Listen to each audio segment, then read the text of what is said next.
dare you treat me like a guest in my own life? Christopher. You don't deserve a seat at this table. The will says otherwise.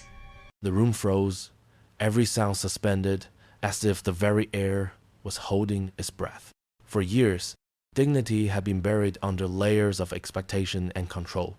But in this moment, Margaret's quiet defiance cracked the surface. What seemed like a family gathering was now a battleground between truth and greed, compassion and power.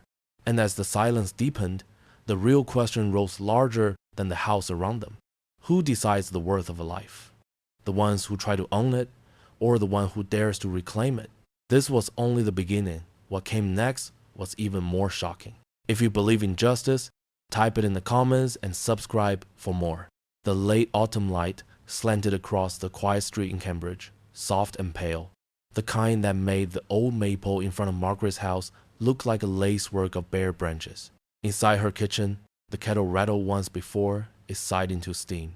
She lifted it from the heat, poured water over a tea bag in a chipped blue mug, and stood for a moment as the scent of black tea rose to meet her. On the counter sat a tidy stack of recipe cards, and beside it, a clean pie dish waiting like a promise. The phone on the wall began to ring one bright note after another, cutting through the hush of the house.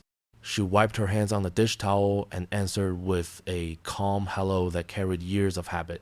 On the line came Christopher, her son, with a cheerfulness that felt slightly overdressed, like a suit a size too big. He asked after her week, said the leaves in Chicago had already fallen, said the kids were excited for the holiday.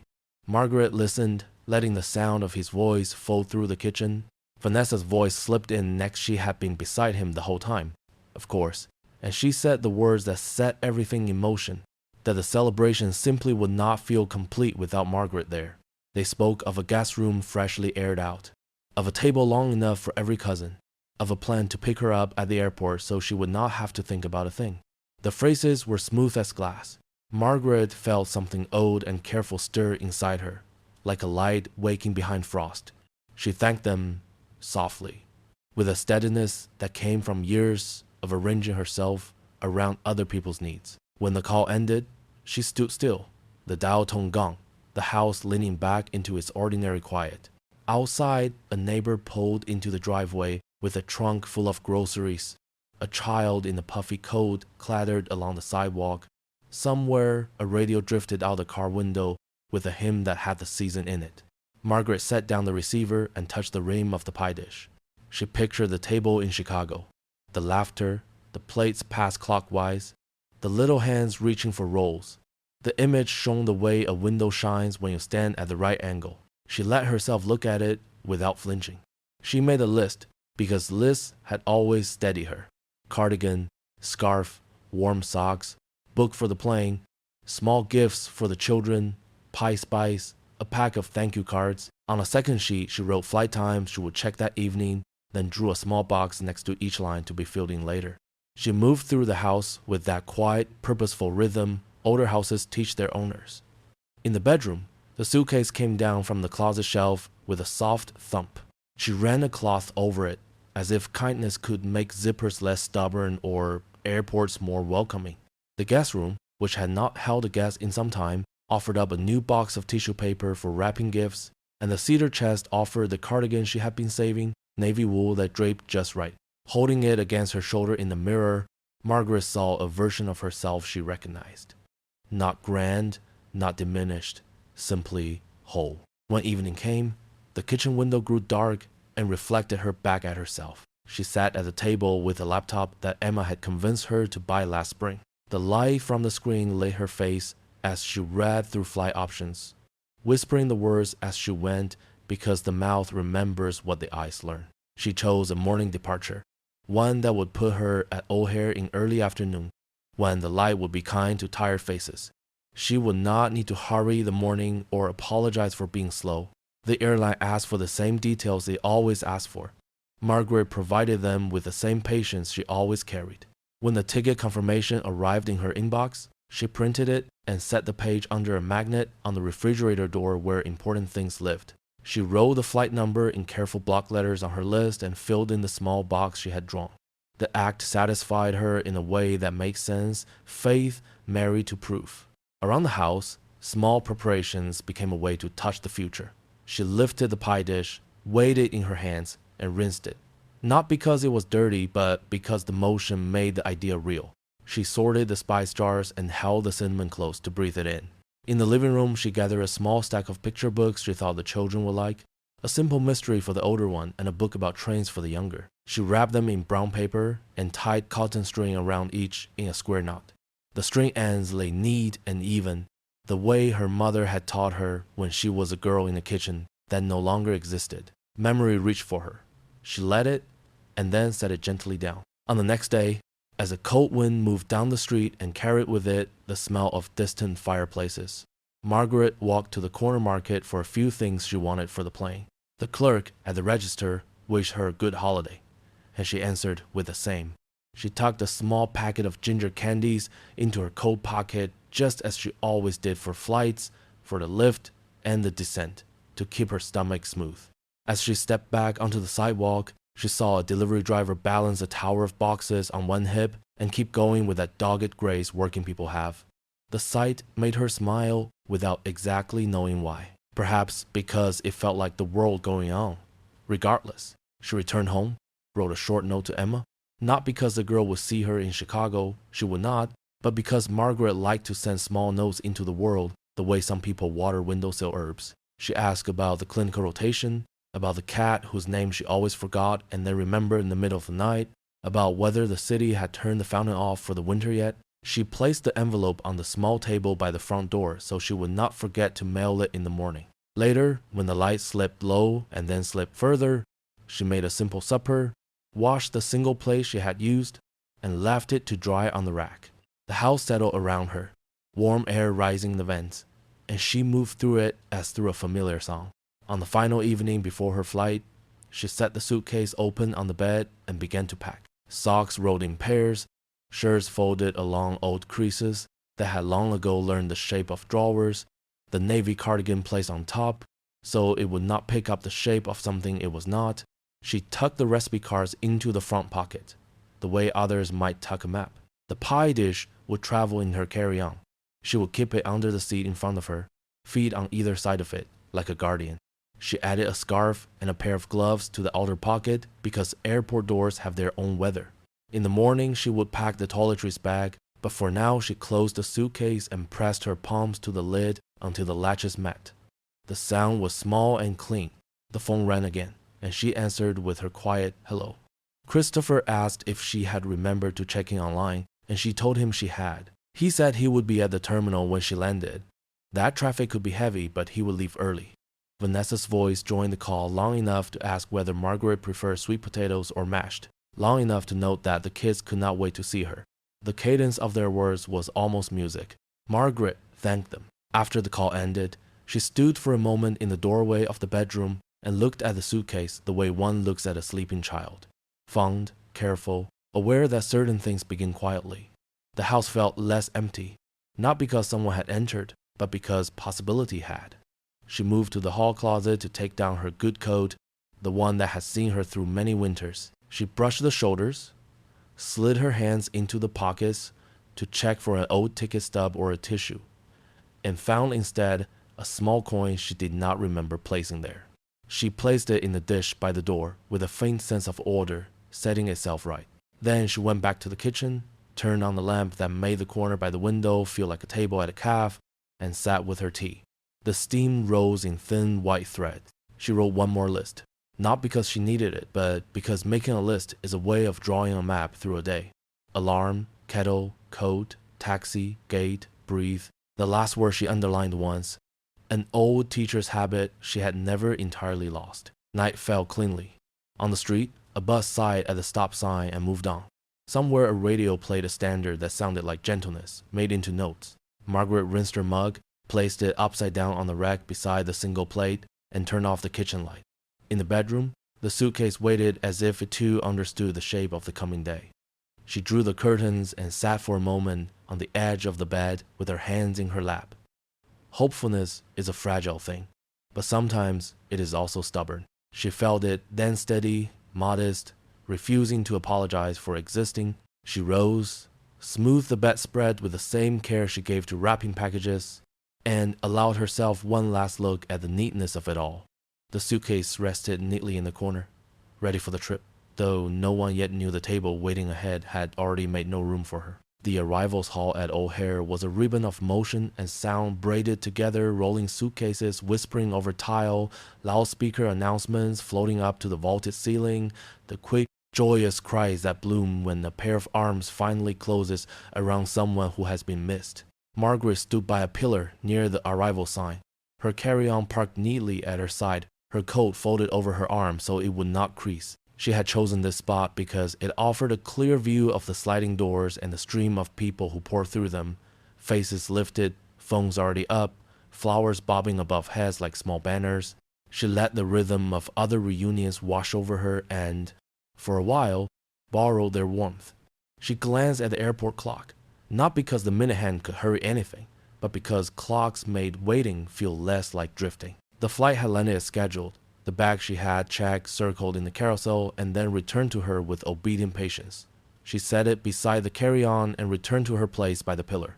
In the polished glass of a nearby storefront, she caught her own reflection, the navy cardigan under her coat, the soft scarf at her throat, the careful way she held her shoulders. She looked like a woman ready to be met. A family of 5 hurried past, the smallest child wearing a paper pilgrim hat colored with crayons. An older couple embraced so tightly it seemed that the years between them were pressing to get out. Across from Margaret, a young man in a varsity jacket held a bouquet of grocery store roses and kept rising on his toes to look over the crowd. Their expectancy was contagious. Margaret felt a small lift in her chest and allowed herself to imagine Christopher's face appearing out of the river of people, to imagine the quick wave, the shouldered path he would make toward her. He was a punctual man when it mattered. He had said he would be there. When the first bright edge of worry nicked at her, she checked her phone. No missed calls, no texts. She thumbed out a brief message, simple and clear, the way she had learned to write memos years ago when paper and patience were not considered extravagances. Just landed, at arrivals, standing near the sign with a blue airplane. Take your time. She did not press send right away. There was a superstition in her, old and mild. If she could keep from netting the moment with words, perhaps the moment would settle on her on its own. People kept being found. People kept being claimed. Margaret shifted her weight from one foot to the other and then stopped herself. She did not want to look like a person who had already been waiting too long. She let the suitcase handle rest gently in her hand and pretended to study the mosaic floor. When a small boy tripped near her and his mother apologized, Margaret smiled and said it was nothing at all, because it was, in fact, nothing at all.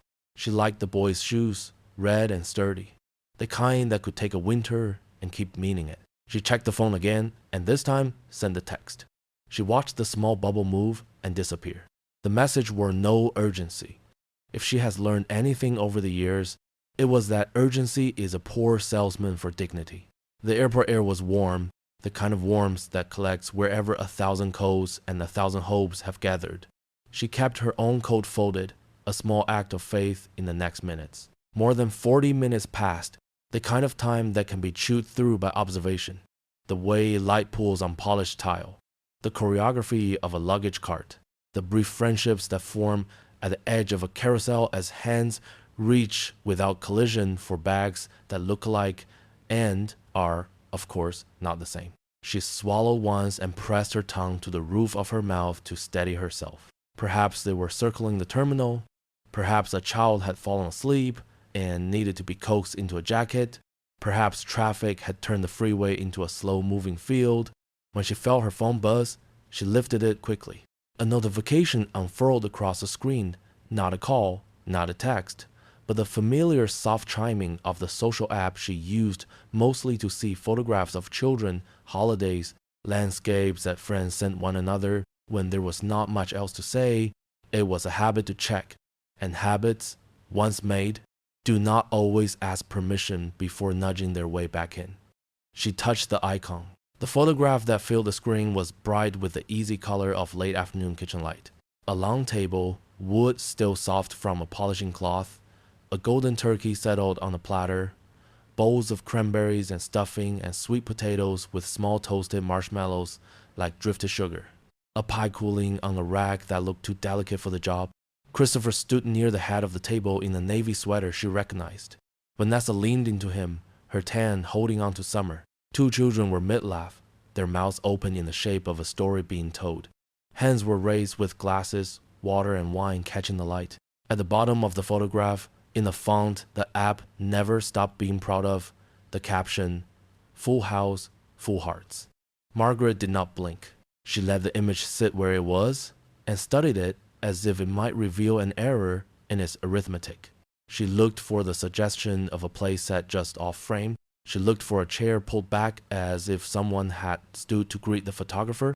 She looked for anything that might say a plan had gone awry and could be righted by the simple act of walking toward a different door.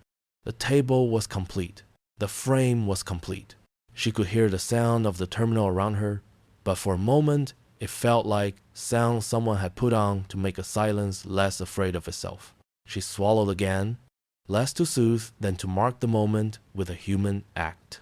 Without intending to, she exhaled through her nose in the small, ironic half-laugh people make when they stub a toe on something they were the ones to place in the doorway. She touched the edge of the phone, dimmed the screen, and set it face down atop her carry-on. No one around her noticed the private weather change. The announcements continued final boarding calls, reminders about unattended baggage in that even, neutral voice that seems to belong to no person and every person at once. She did not cry. It would have been reasonable to cry, but tears felt too loud for what the moment asked of her. Instead, she breathed and let the facts arrange themselves in a new order. They had not come. They were elsewhere, in the house with a long table, with a season's worth of intentions already plated. The caption was not meant for her. Perhaps it had never been meant for her.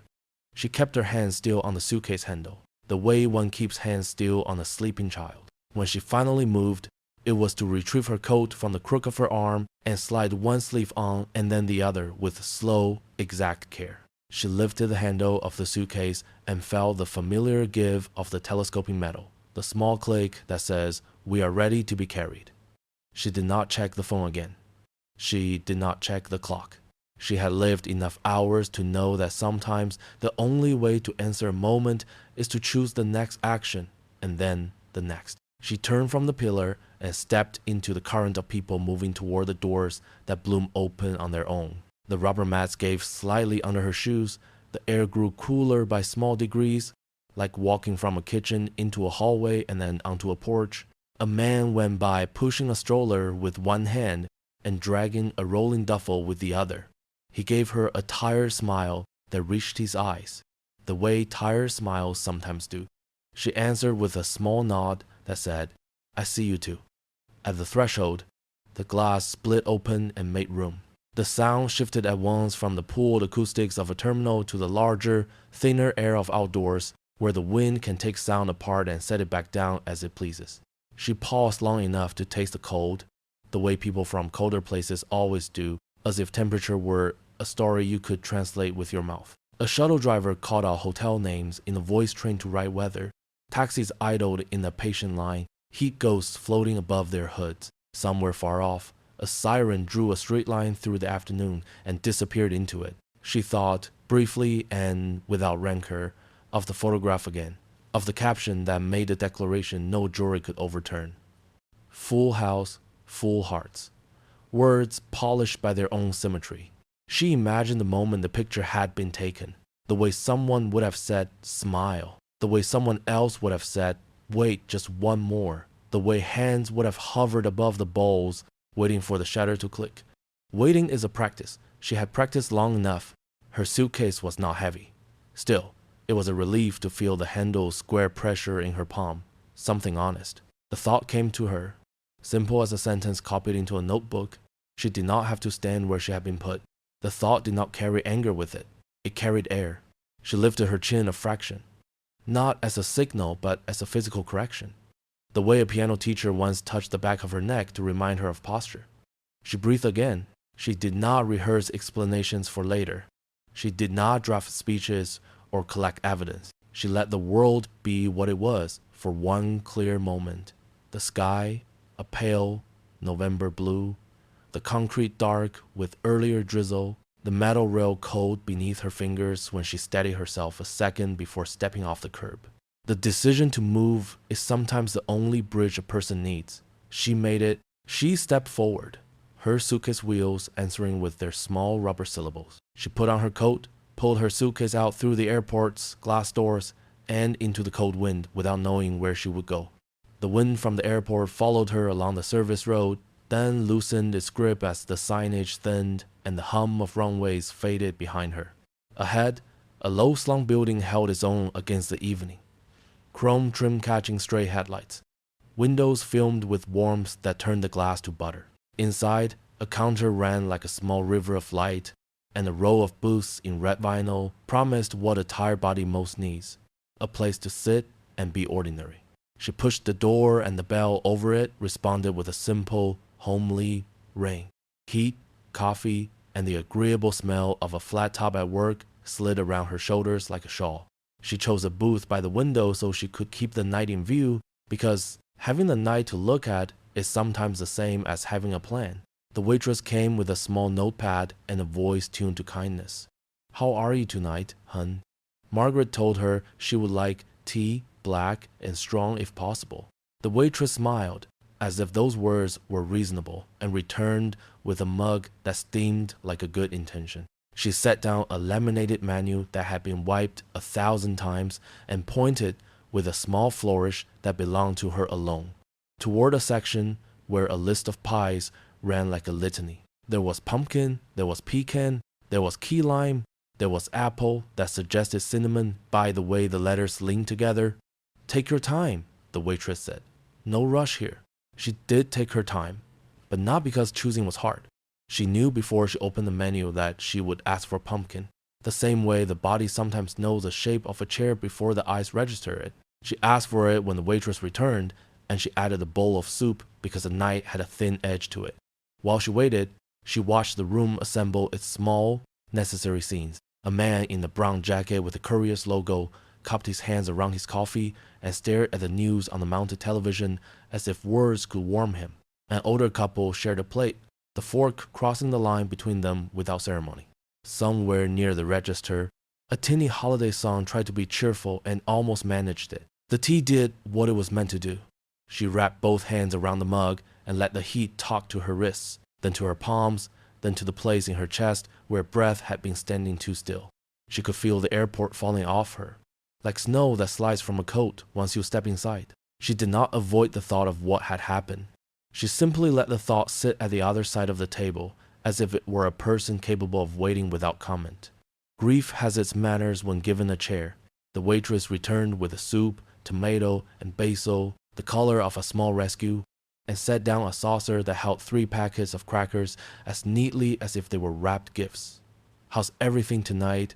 It will do me good," Margaret said.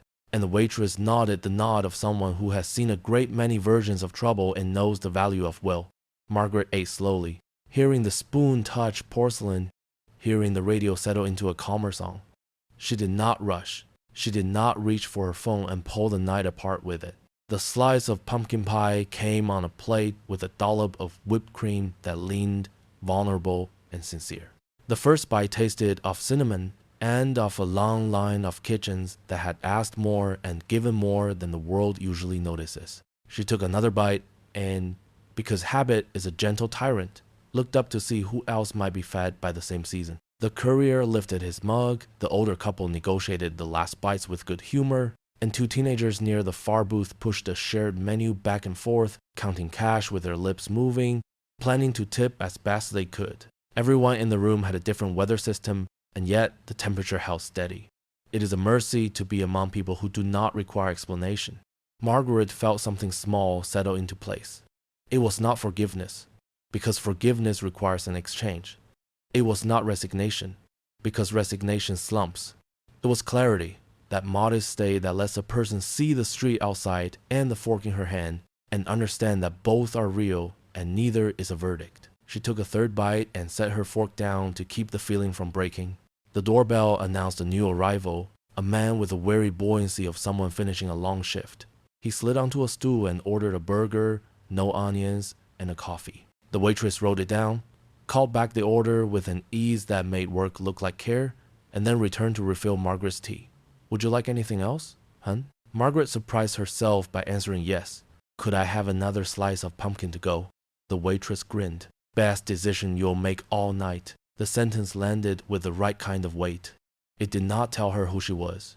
It told her she was allowed to choose. When the waitress moved on, Margaret counted out bills and coins, folding the cash beneath the check with the tidy hands of someone who learned arithmetic with paper and pencil. She added a tip that was more than decent, because decency done a little larger has a way of multiplying without anyone having to do the math out loud. She thought briefly of the photograph again, of the caption that had taken two words and made them mirror each other, until the shine obscured the subject. The thought did not move her to anger.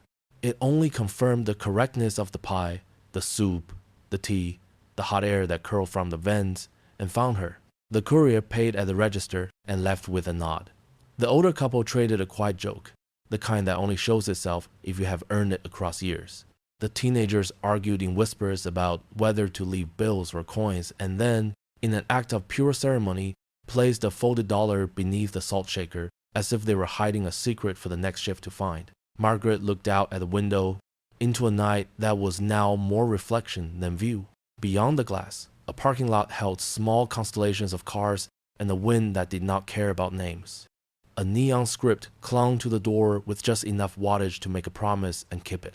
When the to-go box arrived, she liked how the lid fit. The waitress tucked a plastic fork into the bag and, with the care of a friend, added a napkin large enough to be a gesture. "Take good care now." Margaret promised she would and knew, as the words left her mouth, that she was capable of making them true. She pulled on her coat, slipped her hands into her gloves, and stood. The bench of the booth gave a small sigh, the way vinyl does when it releases a person who has been sitting long enough to think straight.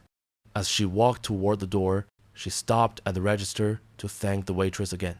It cost nothing to say it, and, as she has learned, gratitude is one of the few currencies that gains value once it leaves your hand.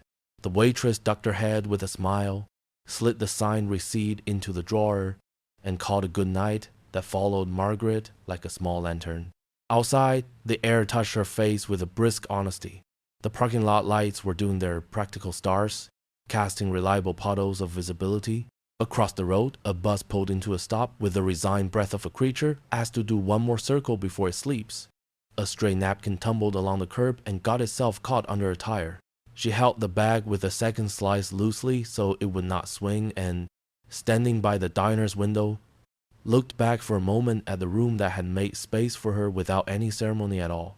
She began to walk, not quickly, because quickness was not required, and not slowly, because this was not a dirge. The world offered its usual procession of plain marvels. The way cold turns breath into something you can see, the way a crosswalk signal is not loud and yet speaks with authority, the way a coat knows your shape if you have worn it through enough winters. She did not plan farther than the next corner. She did not rehearse a conversation with anyone. She did not add a new caption to an old picture. At the intersection, she paused for a sedan that eased through on a green and gave the driver a nod as if they were sharing a small pact to keep the evening gentle. She thought, just long enough to understand it, that she had not failed at being a mother. She had succeeded at being a person, and tonight the second task had to be the first priority. She lifted the bag a fraction as if testing its lightness, and found that the fullness she felt had nothing to do with weight. A memory passed across her like a shadow that is welcome, a kitchen in another house, a sink that squeaked, a child who had liked to stand on a stool and stir batter, because stirring looked like making the world better. She let the memory go because the night in front of her was asking to be seen. A plane, very far away, dragged a necklace of lights along the underside of the clouds and then concealed it. Someone behind her laughed in a way that said the joke had been worth the telling. The diner door opened and it closed, opened and it closed, counting its own heartbeat in the only way a door can. Her steps took her past a vacant lot that in the warmer months might have held a traveling fair, past a storefront with a sign promising shoe repair and engraving, past a laundromat whose machines made their title sound. In the reflection of those windows, she saw a woman alone but not abandoned, present to herself in the way that people become present once they stop auditioning for parts that do not suit them. She had known how to pack a suitcase. She could learn how to carry a knight. She reached the corner where the wind clarified its intentions and, with a small lift of her chin, offered it her cheek and kept going. The bag with the pie shifted. The to-go lid made a gentle plastic murmur that sounded like agreement. If she chose a motel, she would choose one with a lamp that worked on the first try. If she chose a bus, she would choose a seat by the window because watching the world pass in small squares can steady a heart. Whatever she chose, it would be her choice, not the lack of someone else's. When the diner's neon flickered once and caught her eye, she turned as if closing a conversation not with words but with a respectful glance. The room inside was already filling with other stories. Hers continued on the sidewalk under a sky that was content to be self. A gray lid over a city that had made a place for her, not because she had asked, but because she had walked into it. On the way out of the diner, carrying a second slice of pie, Margaret stepped into the Chicago night with no plan, only nascent freedom. The plane home rose through weather, the color of pewter, and then evened itself into a band of quiet, the way a thought steadies once it has been spoken aloud. Margaret did not look out the window much. She kept her hands folded over the small folder she had carried onto the flight and slid under the seat, a folder that held nothing urgent and everything necessary. Old statements, a copy of a power of attorney printed years ago and filed too trustingly, a list of account numbers written in her careful block letters, a note with the name and direct line of a banker who had once told her to call if she ever needed anything at all. The attendants moved down the aisle with the efficient grace of people who have learned to hand strangers what they need without making a ceremony of it. When a woman across the row asked if Margaret would like a magazine, Margaret said she was all right and meant it. The decision to return had already done part of the work. Boston greeted her with the pared back light of early winter. A cab carried her along Storrow Drive, where the river lay like a strip of hammered metal, and then through streets that knew her, past the brick and slate and stoops, where pots of evergreen had already replaced the summer's geraniums. At home, the door gave in the familiar way, and the house inhaled her as houses do when they have been waiting without saying so. She made tea, because tea is one of the few correct answers to travel, and then set the folder on the kitchen table. She did not open it immediately. She let it sit at the center of the wood grain like a compass turned face up. When she did begin, she worked with the old rhythm that had carried her through decades of forms and fields and signatures. Gather, sort, decide. She pulled a shallow drawer open and took out a small tin where she kept extra paper clips, the good kind with rounded edges that do not bite. She opened the cabinet and reached for the file box kept behind the rarely used punch bowl, then lifted the lid and breathed the tidy paper smell that meant, this is where you put things you are going to need later. Statements lined up like quiet months. There were canceled checks and printed receipts, a thin booklet from the brokerage with diagrams she could still read, letters from the bank on heavy paper, their logos pleased with themselves. She arranged piles by institution and by purpose. And as she did, she could feel the way action turns dread into tasks. Tasks can be written down. Tasks can be done. On Sunday evening, when the city had fallen into the kind of hush that comes not from quiet but from tiredness, she called the number for the bank and listened to the automated voice recite its menu. She spoke representative clearly when invited and then waited with the patience of someone who has listened to hold music during the administration of 3 separate decades. When the voice came on human, young, competent Margaret asked for Natalie Harper. There was a short pause and then another voice arrived, warm with recognition that surprised Margaret in a way that felt like finding a $5 bill in a winter coat pocket. They exchanged the courtesies that oil the hinge of business. And then Margaret asked for a morning appointment. Natalie, who knew the way weeks work in real cities, offered Monday. Margaret said Monday would be good. Morning brought sun like a pale coin behind cloud, not flashy, dependable.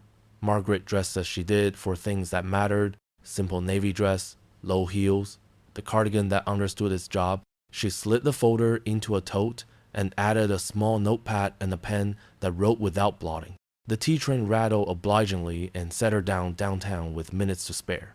Because being early is a kindness to people on both sides of a desk. The bank's lobby made the same promises. Lobbies always make order. Assurance, money, turned into a language you could almost understand if you did not squint. Natalie met her with a handshake that found the right pressure and a look that said, without fuss, that she remembered their last conversation. In the glass-walled office, Margaret placed the folder on the desk and waited for Natalie to offer the first question.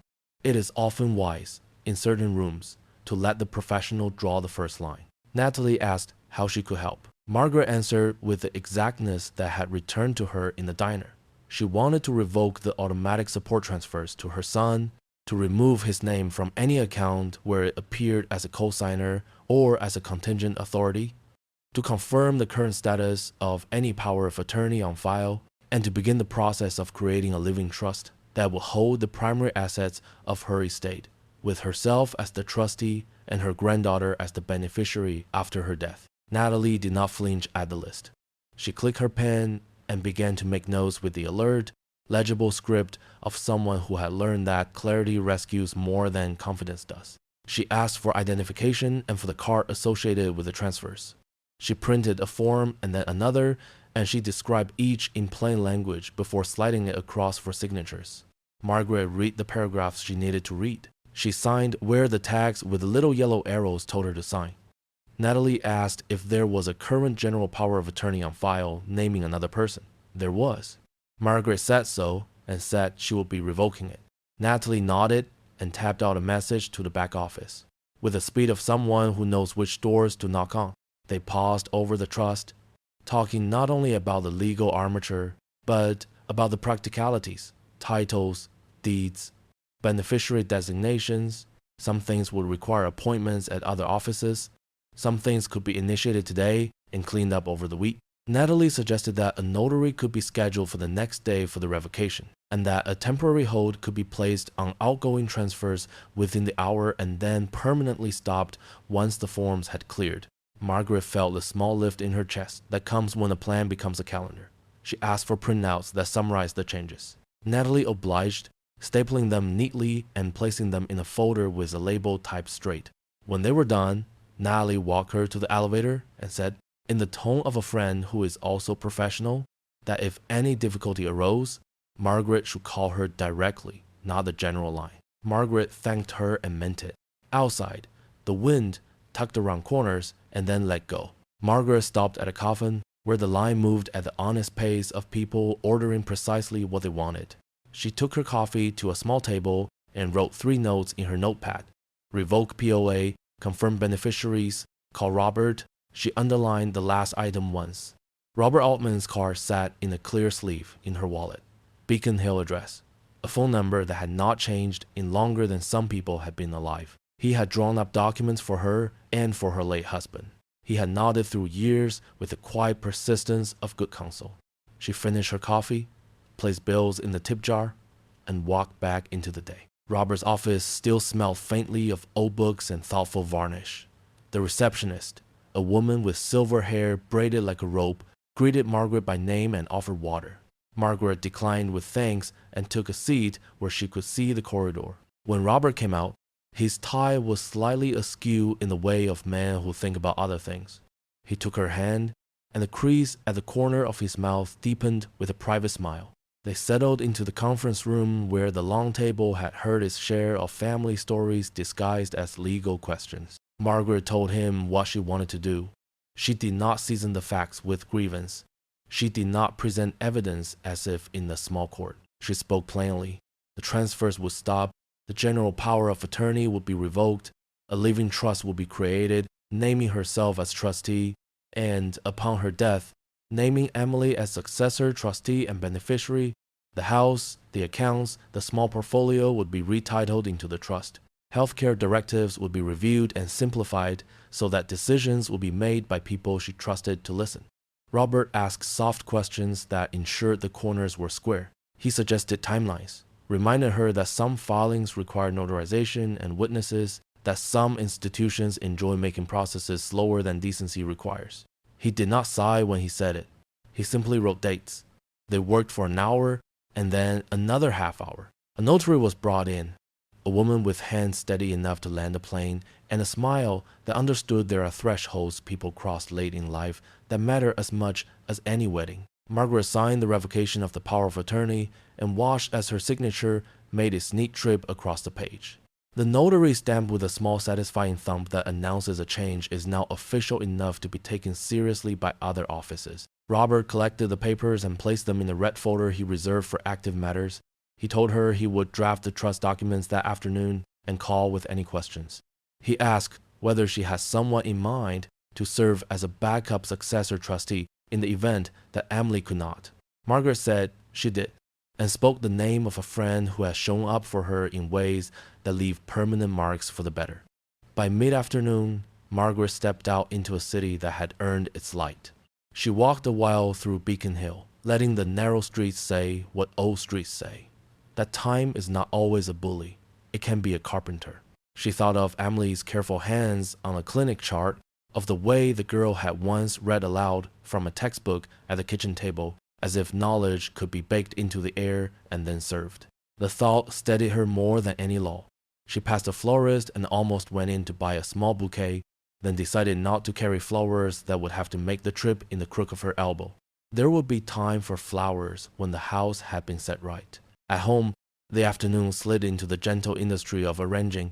She wrote a brief letter to Emily, not explaining all, but drawing the outline of it and promising a longer talk soon. She made a list of minor accounts that would need to be retitled and a list of household bills that she would move to a new routine so that none of them fed old patterns. She pulled a small fireproof box from the hall closet and sorted birth certificates, passports, and the deed that would soon be described differently.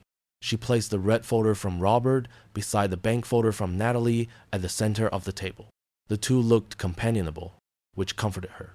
Evening brought the softened sounds of neighbors taking their trash to the curb, a dog impatient to be walked, a child rehearsing the names of states for a quiz. Margaret warmed soup and buttered a slice of bread and ate with the kind of appetite that returns when a worry has been converted into steps. She washed the bowl and placed it in the rack beside a clean plate, and she dried her hands on the towel that had known better days and did not mind. The phone lay face down on the counter. She did not hurry to turn it over. When she did, there were 2 messages from Christopher, each with the careful tone of a man trying to keep a door from closing. She read them without answering. Silence can be a kind of respect, true respect for one's own decision. She sat by the window with a cup of tea and watched the bus kneel at the corner and rise again, an old person's courtesy enacted by a machine. She thought of the week ahead and could see its ridgeline. There would be paperwork and perhaps raised voices, and there would be the unglamorous grace of showing up for her own life each morning. She wrote a small schedule on a card and propped it against the sugar bowl where she would see it at breakfast. Tuesday, notary and bank confirmations.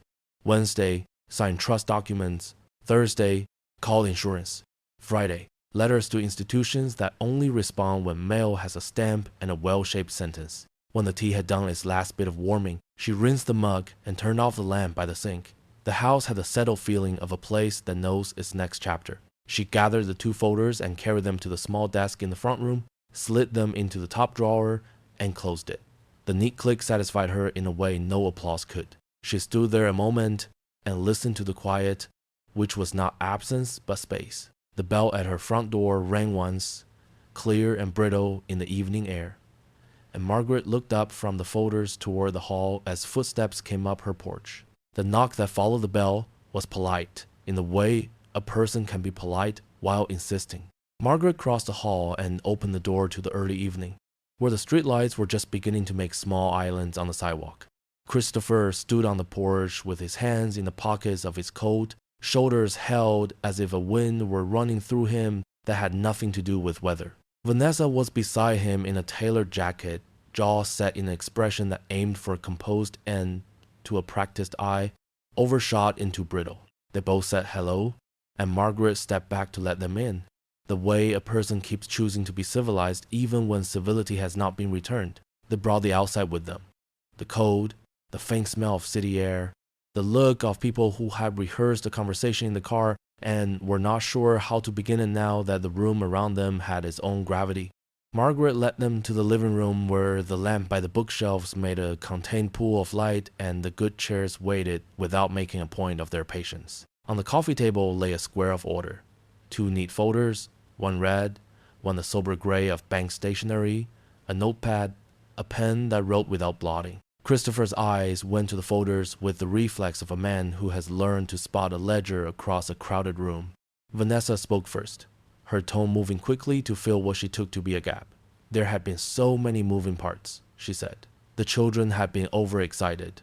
The turkey had taken longer than it should have. Doesn't it always?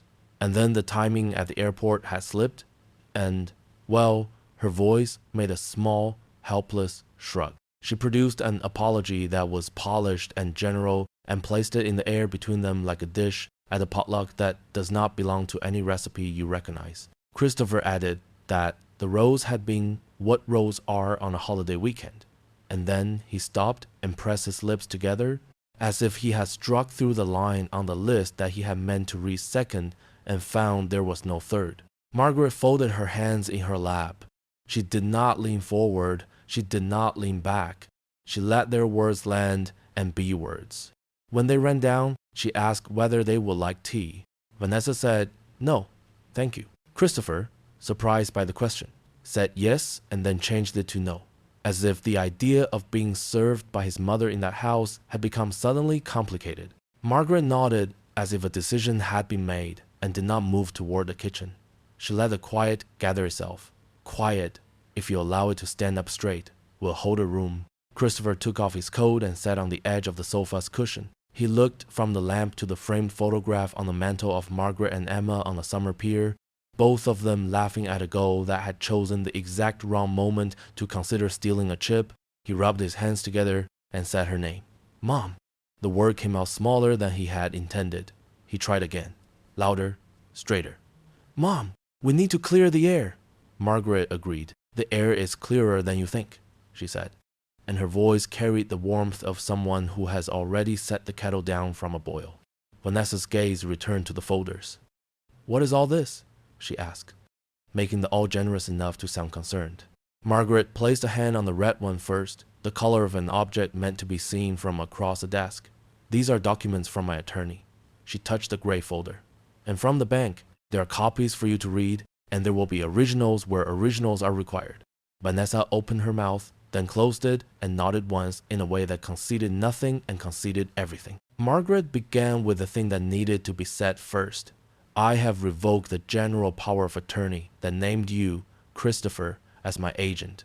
Her tone was not scolding, not even corrective. It was precise, like a line drawn with a good ruler. "There is a notarized revocation here." She slid a sheet forward. "You will find that it takes effect immediately. Institutions have been notified. Some will take a day or two to catch up, because institutions are slow where decency should be quick." Christopher picked up the page as if it might be hot. He read enough to see his own name and then set the paper down again and pressed his thumb along the edge of the coffee table. He inhaled in a way that wanted to be indignation and could not find the right angle. He said he had never used that authority for anything she had not approved. Margaret nodded once. "That is true.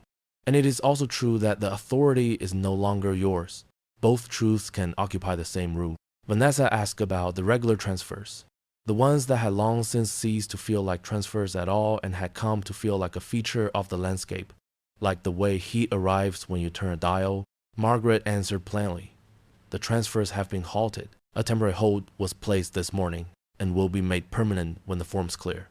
She slid a typed page across that summarized the action.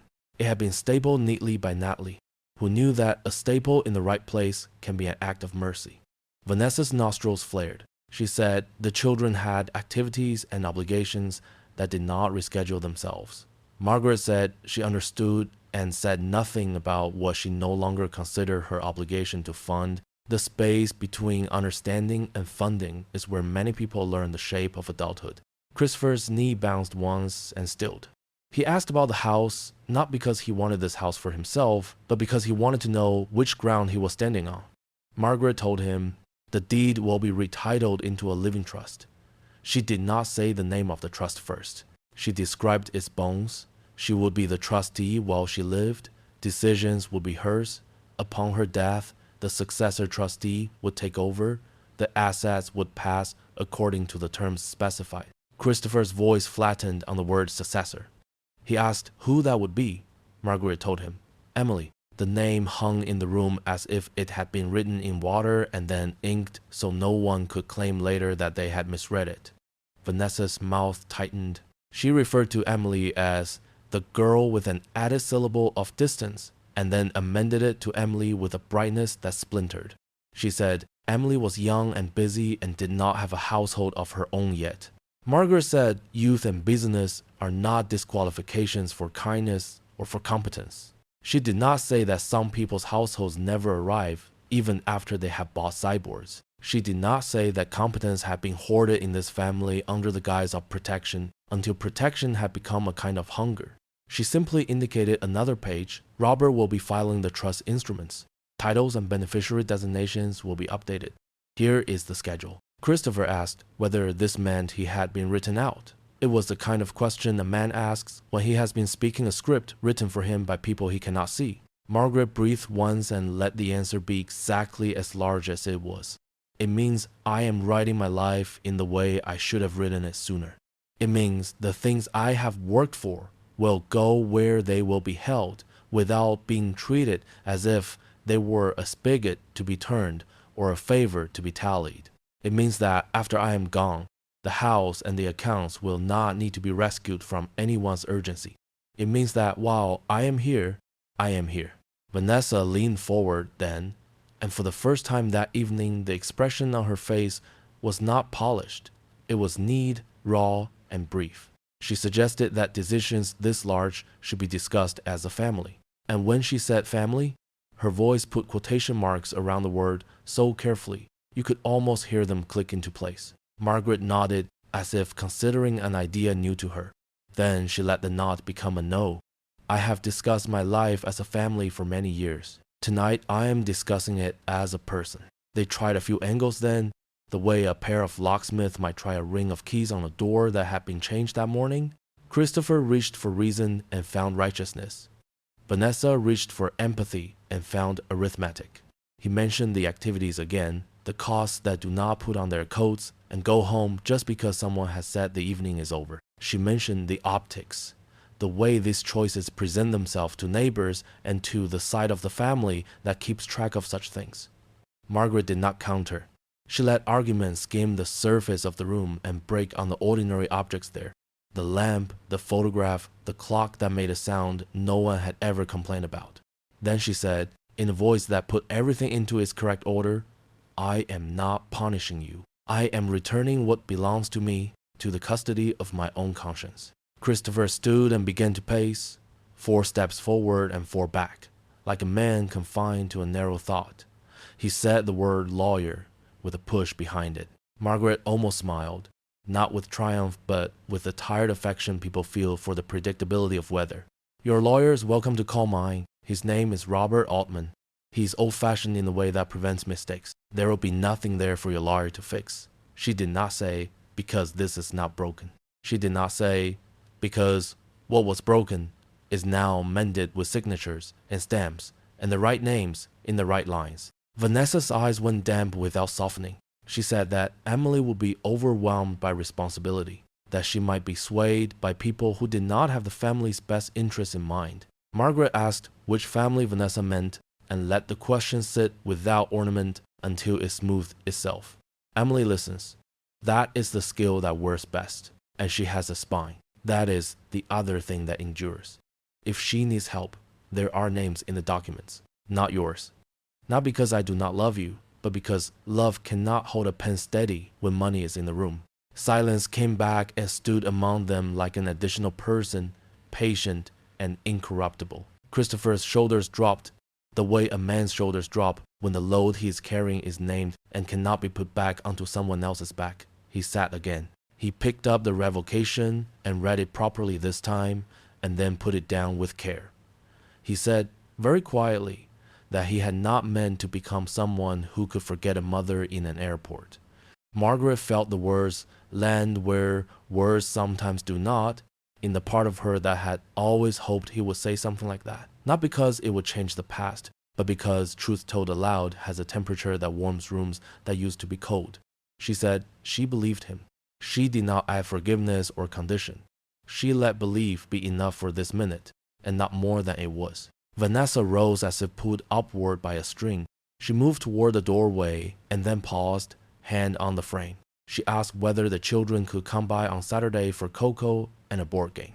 She phrased it not as an invitation to Margaret to return to a script, but as an invitation to the children to write a new one. Margaret said yes, and the yes had the weight of a thing promised to herself as well as to them. Christopher stood too. He looked around the room as if to fix it in his mind. The lamp, the photograph, the tidy square of folders that had redrawn his map. At the door, Margaret held their coats for them.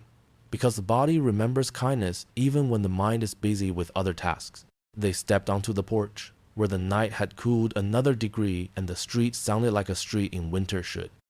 A bus sighing at the corner, a neighbor's laugh rising and folding, a dog's collar making a small bell that had nothing to do with holidays and everything to do with being found. They each said goodnight. Margaret said it back and meant it in the literal sense. That night could be good if people let it. She closed the door gently and stood with her hand on the knob. The house seemed to exhale, not from relief, but from the ordinary physics by which interior and exterior return to their proportions once a door has been shut. She walked back to the coffee table and aligned the edges of the folders with the table's corner, a small act that restores the day to its settings. She did not feel victorious. She felt aligned. There is a quiet made only from the sound of a person's life clicking into its rightful gear, and that quiet was the one that found her now. In the kitchen, she filled the kettle and set it on the stove. The burner's flame came up with its trustworthy blue. She took down 3 cups and then, considering, set 2 back on the shelf. While the water warmed, she turned over the notepad and wrote the date in words across the top. Because the habit pleased her. Monday, the first Monday after the holiday. Beneath the date, she wrote a single sentence that would be legible even to the future. Decisions made in daylight endure better. She underlined daylight once. Steam stitched up from the kettle spout and the small voice inside began its steady whistle. She turned off the flame, poured the hot water over a tea bag, and carried the cup back to the living room. She stood a moment before the photograph of the pier and the laughing gull and touched the frame with a fingertip, not as a gesture of piety, but as a way of joining one moment to another. The doorbell did not ring again. The phone did not buzz. The folders lay quiet as house cats. She sat in her chair and sipped her tea, letting the heat move into her shoulders, then lower, the way warmth has always preferred to travel. Outside, a light flared in the apartment across the street and then went out as if someone had remembered a thing and then remembered it was not needed. Margaret listened to the clock. It made the same sound it had made yesterday and last year and the year before that, an evenly spaced proof that the world, despite its habits, can still be reliable when asked the right questions. She set the cup down on the saucer, and in the stillness that followed, she discovered that she had no speeches building in her chest, no addenda to draft. There will be logistics tomorrow, signatures to place, confirmations to collect and file. There will be cocoa to buy for Saturday, and a board game to bring down from the hall closet and set on the table where the light was kind. For now, the evening could be exactly what it was. A room where the air had learned her name again and answered properly when called. The week folded itself into the sort of order that homes recognize. Morning arrived like a soft knock and entered politely. Afternoon leaned through the window and set itself down on the rug. Evening drew the curtains without asking for applause. Margaret kept to her small schedule card, the one she had propped against the sugar bowl. Confirmations from the bank, a call from Robert with draft pages read aloud in that careful voice of his, a visit from the notary whose stamp made its deliberate thump in the quiet of the front room. The phone remained mostly still on the counter. When it lit, it did so with practical messages. A confirmation here, a reminder there, a note from the insurance office in language that had stripped itself of adjectives. Margaret answered what required answers and let the rest pass like weather across a field. On Saturday, the doorbell sounded in the middle of the morning and children's voices arrived on the porch before their bodies did. Vanessa stood behind them with a cautious smile. the way a person might hold a door that is not theirs without deciding whether to step through. Christopher came a pace behind, his hands empty, his face setting the neutral attentiveness of someone determined to follow a script only as far as it helps. Margaret had set the cocoa pot on the stove beforehand. She welcomed them in and showed the children the mugs she had warmed, the marshmallows in the bowl like small white stones, the cinnamon meant for brave sprinklers. There is a quiet knowledge that kitchens carry, and it spread itself around the table without asking anyone to earn it. The board game came down from the hall closet with a soft slide and pieces that had passed 1,000 small trials, spilled juice, minor disputes, rules rewritten on rainy afternoons took their places on the board with the calm of veterans. The children asked questions that belonged to children. Whether the cat in the back alley had a name, whether the snow this year would be the kind that squeaked, whether cocoa tasted better with 2 marshmallows or 3. Margaret proposed that questions like those deserved research. 3 marshmallows won the study. Christopher knelt to retrieve a die that had rolled beneath the sofa and came up with a laugh that sounded unpracticed and good.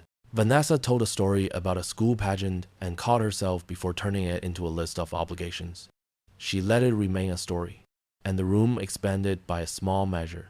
After the game had a winner and then, properly, a rematch, Christopher offered to wash the cups and did so without turning it into a performance. Vanessa dried, and the children stacked the napkins and then failed to stack them and then stacked them again. Margaret watched the domestic geometry assemble itself, not as an achievement but as a fact, and felt how facts sometimes outlast the speeches built around them. When it was time to go, the children hugged her with the solemn earnestness of people who have discovered that routine can be a form of love. Vanessa thanked her not for the cocoa only, but for the morning. And the thanks sounded like a sentence spoken in the language she was still learning but wanted to keep. Christopher said they would see her soon and let the words be a promise rather than placeholder. The afternoon returned to its ordinary shape. Margaret straightened the game box and restored it to its shelf. She wiped a circle of chocolate from the table with a damp cloth. She placed the dry mugs back into their accustomed row. The house, agreeable to small rituals, settled. She stepped out to the front stoop with a broom and swept the few leaves that had drifted down like small brown boats. A neighbor paused at the sidewalk to ask whether she needed rock salt yet. Margaret said not today and promised to borrow some if the weather changed its mind. The exchange did not weigh more than a minute. It did not need to. On Monday, she met Robert again to review the trust documents one last time. The language did what legal language is supposed to do.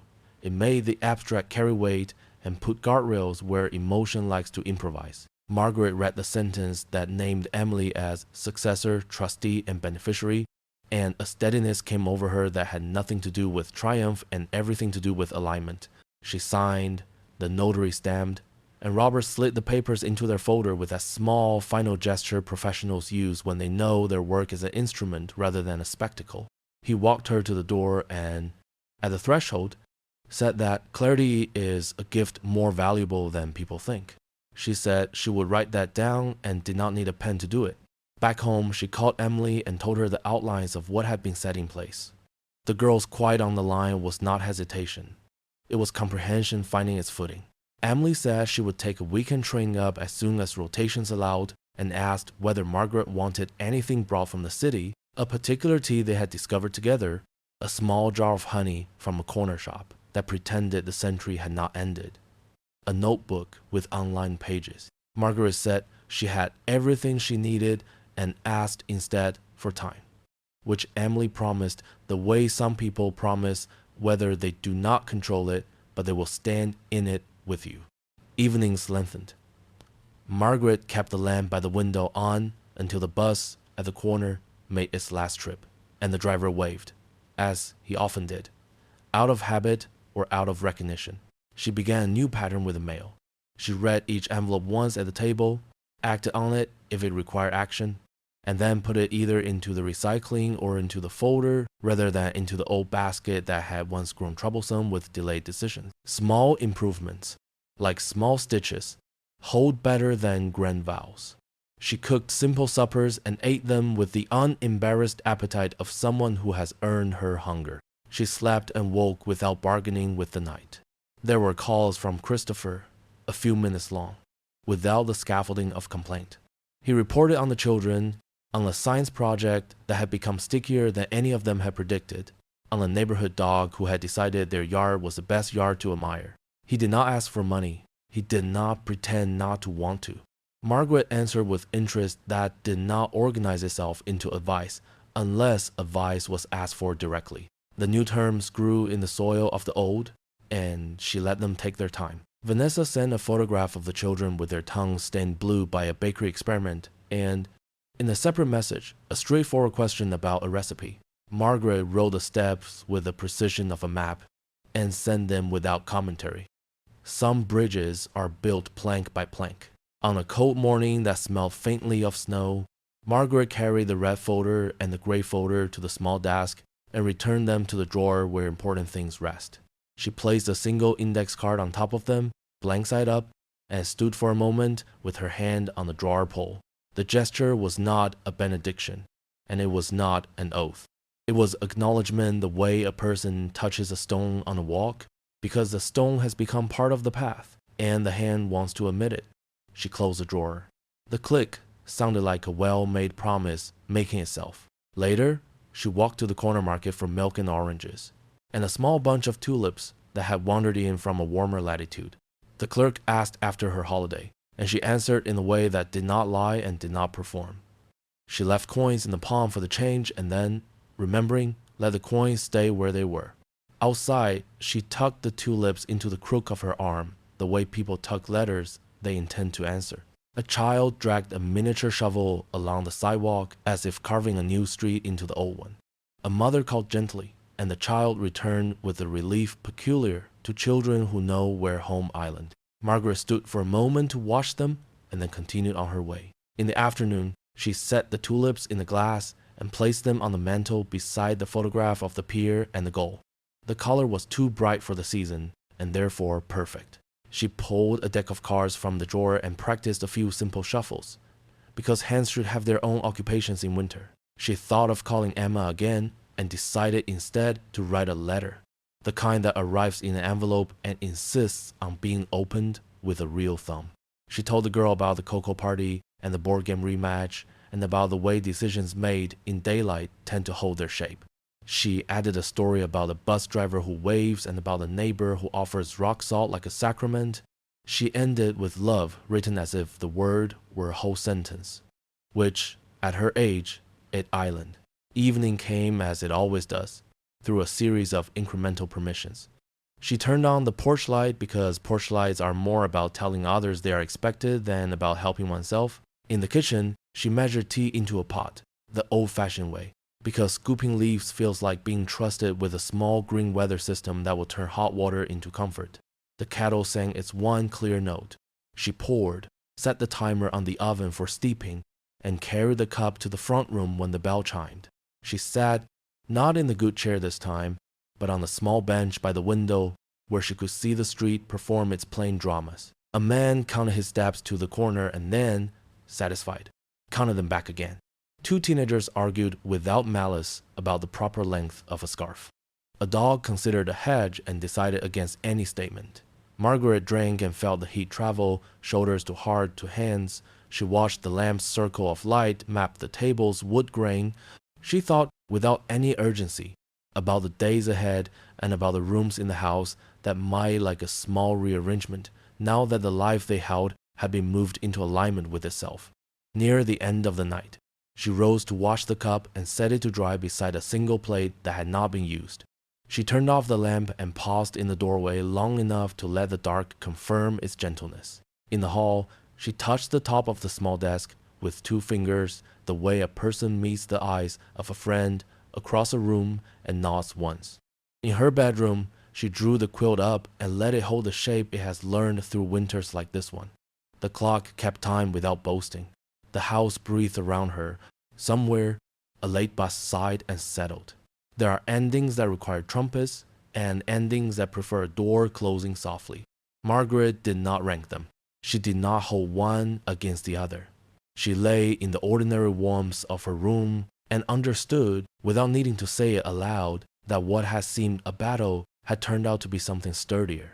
the steady return of a life to the person to whom it belongs. She slept with that knowledge, not as a victory, but as a companion, and the night took it up, folded it once, and set it carefully where morning would find it. In the hush that follows difficult seasons, Margaret's story leaves behind no thunder, only the steady glow of choices made with clarity. What began with an empty chair at a holiday table ended with her reclaiming the dignity of her own life and, in time, opening her door once more to laughter that sounded genuine. The lesson rests not in legal papers or in confrontations won, but in the quiet resilience that insists love must be chosen, not demanded. Families, like old houses, need repair from within trust, mended, voices softened, truth given space to breathe. And just as a lamp in the window can guide someone home on a winter's night, even a single act of kindness can show us how to walk past bitterness toward belonging. Take a moment to notice the silent gifts of compassion around you, and if this story has touched your heart, consider passing that warmth to someone waiting quietly for the light.